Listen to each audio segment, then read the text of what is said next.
總結就係有一個嘅理財原則嘅鐵律。第一就係收入要大於支出，無論咧你有幾多資產，或者你喺負債嘅當中，其實都會有一股咧向下流動嘅能力去拉你落去。Hello，大家好，歡迎你收睇咧今集嘅奮鬥爸 B。咁今集主題係啲乜？我哋去邊睇睇？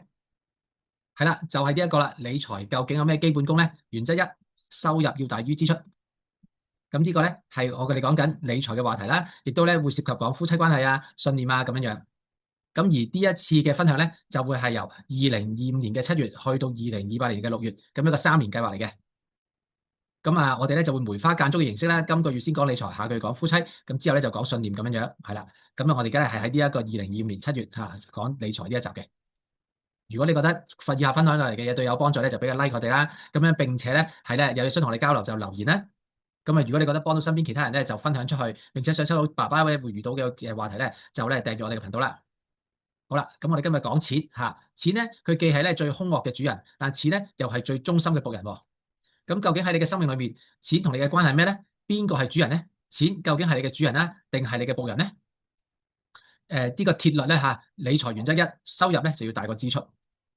咁好簡單啦，當你收入大過支出嘅時候，自然就會有儲蓄啦。無論你係欠緊人錢，定係你已經有啲儲蓄噶啦，其實你會係欠緊錢嘅。其實就好似即係咧自己咧個未來係被打劫咁樣樣啊嘛嚇，有喺度啲利息一路增長啊咁樣樣。咁但係慢慢咧就會有改善啊，都會係因為有股咧向上流動嘅能力啊。咁跟住咧，如果你已經係有啲儲蓄嘅話咧，其實隨住儲蓄嘅越嚟越增加咧咁你嘅生活選擇咧亦都會越嚟越多嚇。咁所以咧整體嚟講咧，無論你咩嘅處境都好咧，都會慢慢咧有股向上流動嘅能力啦。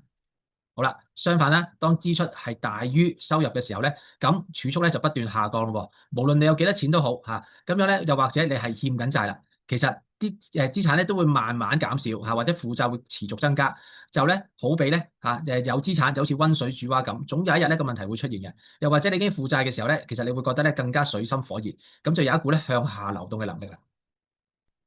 好啦，咁對於即係如果你係支出大於收入嚟講咧，其實長遠嚟講無論對個人咧、公司咧同埋國家咧，都唔係一件好事嚟嘅。